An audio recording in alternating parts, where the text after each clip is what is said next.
Assalamualaikum warahmatullahi wabarakatuh. Hai semuanya, kembali lagi di YouTube channel aku Nur Aida. Jadi di video kali ini aku mau ngasih sedikit tips nih ke kalian gimana supaya kita bisa melahirkan secara normal dengan lancar, cepat dan juga mudah. Sebenarnya ini sih sesuai sama pengalaman pribadi aku ya. Jadi aku kayak mau sharing ke kalian gitu. Dulu cara-cara apa aja yang aku pakai selama aku hamil sampai akhirnya aku kontraksi dan melahirkan. Dan sebenarnya isi dari video ini sebagian udah ada di video aku sebelumnya tentang pengalaman aku melahirkan anak pertama. Dan cara ini benar-benar ampuh, benar-benar terbukti banget, alhamdulillah banget. So, buat kalian yang penasaran, stay tune terus ya.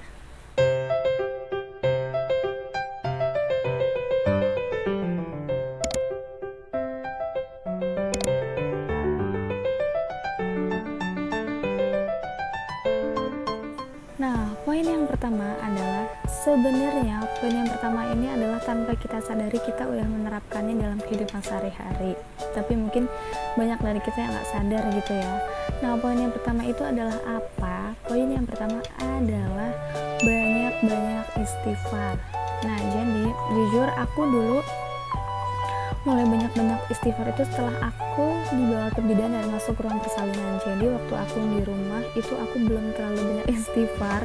Aku mulai banyak-banyak istighfar itu setelah aku dibawa ke bidan. Dan kayak pas aku kayak lupa gitu, kayak aku bukan nggak sadar sih ya, karena ngerasain sakit banget gitu, kayak agak hilang gitu istighfarnya. Terus suami tuh kayak nepuk aku nggak boleh berhenti istighfar gitu, aku suruh istighfar terus. Dan memang benar, di saat kita istighfar, di saat kita berserah diri sama Allah, kita tawakal, kita yakin kalau Allah itu selalu bersama kita, dan disitulah memang benar Allah memberi jalan kemudahan persalinan aku. Dan alhamdulillah di video sebelumnya itu aku jam 9 itu kan baru mau pembukaan baru pembukaan 1 mau kedua, dan aku mikirnya pasti pagi gitu kan, tapi ternyata alhamdulillah jam 12 kurang 10 menit babynya keluar, babynya udah lahir. Jadi waktunya 9, 10, 11, 12, alhamdulillah cuma 3 jam. Jadi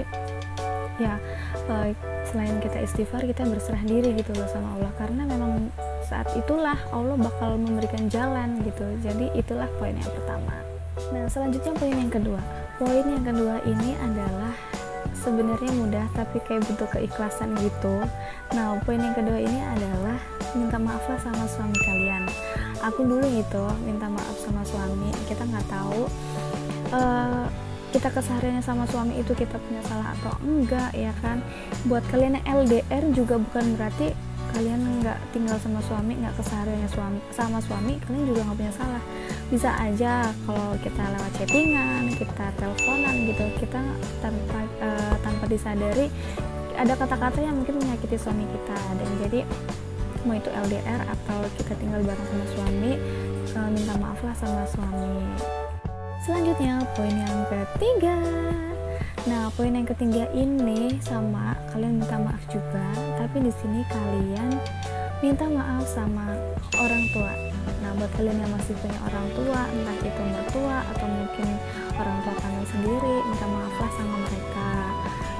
Jangan mikir gini, kan aku nih yang ngandung, minta maafnya sama orang tua sendiri aja deh, nggak usah sama mertua. Jangan sampai ada pemikiran kayak gitu ya. Namanya kita sama suami udah disatukan dalam ikatan yang halal. Orang tua suami adalah orang tua kita juga. Jadi jangan ada pemikiran kalian cukup minta maaf sama orang tua kalian. Jadi minta maaf dua-duanya yang masih punya orang tua lengkap ya kan.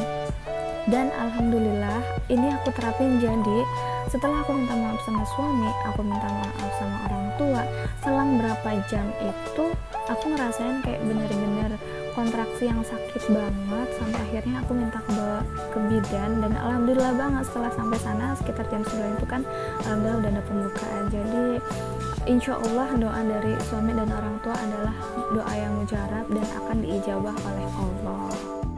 Selanjutnya poin yang keempat. Nah, poin yang keempat ini adalah banyak banyak-banyak komunikasi sama si baby. Jadi aku dulu mulai banyak-banyak komunikasi sama si baby itu seminggu mendekati APL. Jadi seminggu menjelang HPL itu aku mulai banyak-banyak komunikasi sama si baby. Aku bilang sama si babynya, kalau misalkan adek mau keluar sekarang, ayo keluar sekarang. Mama sama ayah juga udah nggak sabar pengen ketemu sama adek. Terus kalau adek mau keluar sekarang, mama juga udah siap. Dan nanti kalau misalkan adek udah sampai bidan, kita udah sampai bidan gitu, adek ngajak kuat ya, kita berjuang bareng-bareng ya, nggak usah jauh-jauh ya lahirannya di bidan aja. Nanti adek bantu mama bantu adek. Nah itu yang aku ucapkan saat dulu aku ngajak ngobrol si babynya mendekati HPL, dan alhamdulillah banget emang benar. Jadi setelah aku sampai bidan dan setelah bidan ngecek pembukaan aku, nggak lama dari situ aku ngerasain kontraksi yang bareng sama si babynya ngajak kuat. Kayak dia tuh kayak benar-benar ngedorong, dia juga lagi berusaha untuk mencari jalan lahirnya. Jadi kayak spontan akunya tuh pengen ngejan, dan alhamdulillah dia menangkap apa yang aku katakan waktu itu. Jadi walaupun si baby itu di dalam perut, aku yakin pribadi pasti dia mendengar suara-suara di luar sana, seperti kayak kita ajak ngobrol, entah itu suara dari ayahnya, ibunya, nenek, kakek dan sebagainya, pasti dia mendengar. Dan alhamdulillah memang terbukti gitu. Jadi ayo nih buat ibu-ibu di luar sana yang sebentar lagi mendekati HPL, komunikasi terus sama si babynya ya. Selanjutnya poin yang kelima. Nah sebenarnya poin yang kelima ini antara percaya sama nggak percaya sih ya. Jadi waktu itu ada tetangga aku pernah bilang gini, nanti kalau misalkan udah ngerasain kontraksi, cobalah bawa miring ke kiri. Dan aku juga waktu itu nggak tahu gimana rasanya aku bawa miring ke kanan, karena memang setelah aku udah nggak kuat buat jalan kecil lagi, aku bawa tiduran, dan memang aku langsung tiduran bawa miring ke kiri. Dan sampai bidan pun aku juga langsung bawa tiduran miring ke kiri. Jadi aku nggak tahu sakitnya kayak gimana waktu miring ke kanan, ya mungkin sama sakitnya, tapi lebih sakit ke kiri sih katanya, karena itu cepat nambah pembukaan. Tapi kalau dari yang aku browsing sebenarnya itu bukan hal yang utama.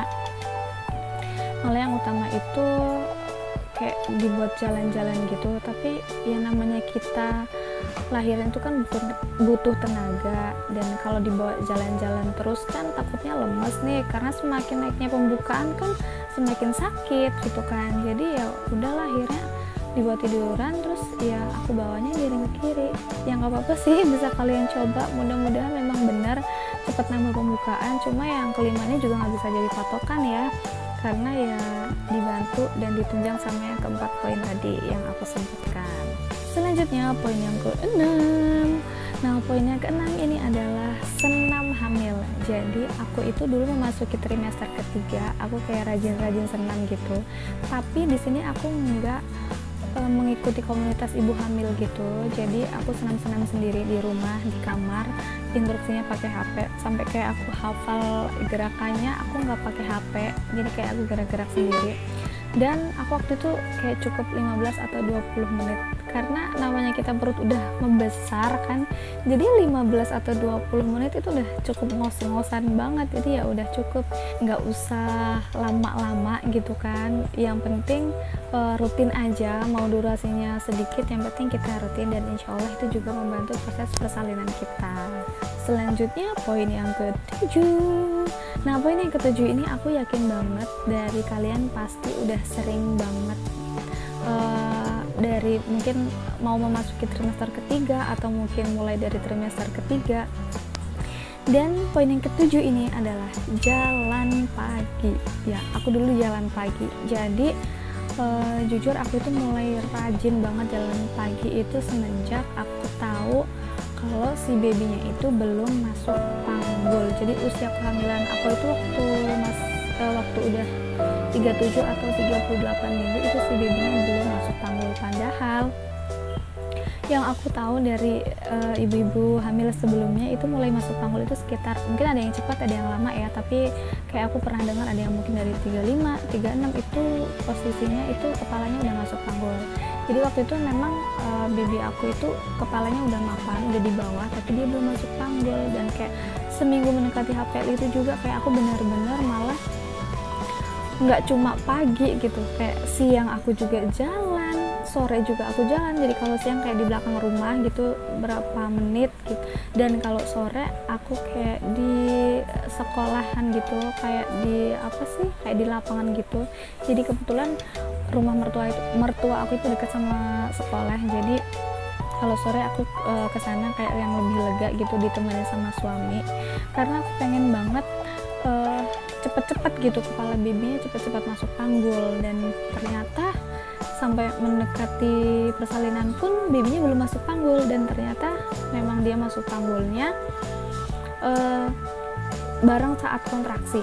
Jadi saat kontraksi itu kayak kan ada dorongan, jadi dia semakin turun. Nah di situ jadi bareng nih kepalanya masuk panggul saat kontraksi, jadi pas hari H. Oke, jadi sekian dulu video dari aku, mudah-mudahan videonya bermanfaat buat kalian, buat para ibu hamil di luar sana yang udah hamil tua. Mudah-mudahan persalinan kalian berjalan dengan lancar, dengan cepat dan juga mudah. Oke, sampai ketemu di video selanjutnya. Bye bye. Wassalamualaikum warahmatullahi wabarakatuh.